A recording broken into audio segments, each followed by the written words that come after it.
आता हे झालं नवीन घराचं. पण आता मला हे जाणून घ्यायचं की ज्यावेळेस माणसाचं घर आधीच बांधलेलं आहे, समजा मागच्या पिढीचं आहे, त्याच्या मागच्या पिढीचं आहे, काही वाडे येतं किंवा जुनी वस्तू आहे किंवा आपल्या वडिलांनी बांधलेलं घर आहे आणि त्याच्यामध्ये वास्तुदोष आहे. हे कसं ओळखायचं किंवा ह्याच्यावर कसं काय मार्ग काढायचा? ओके. बऱ्याच वेळा काय होतं, की लोणचं जो असतो ना, घरात लोणचं, तर हं, तो लवकर खराब होतो. ठीक आहे.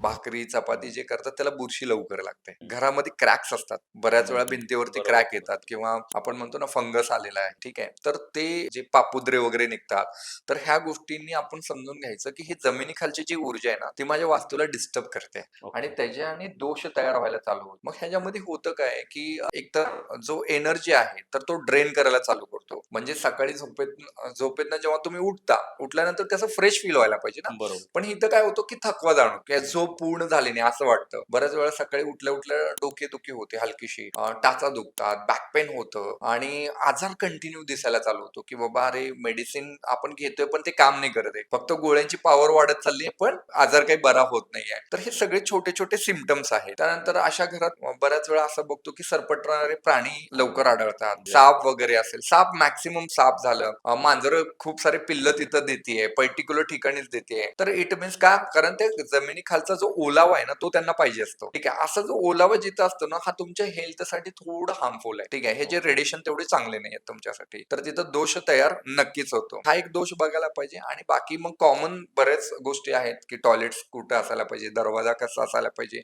हे तर एन नंबर ऑफ एक्झाम्पल्स आहेत.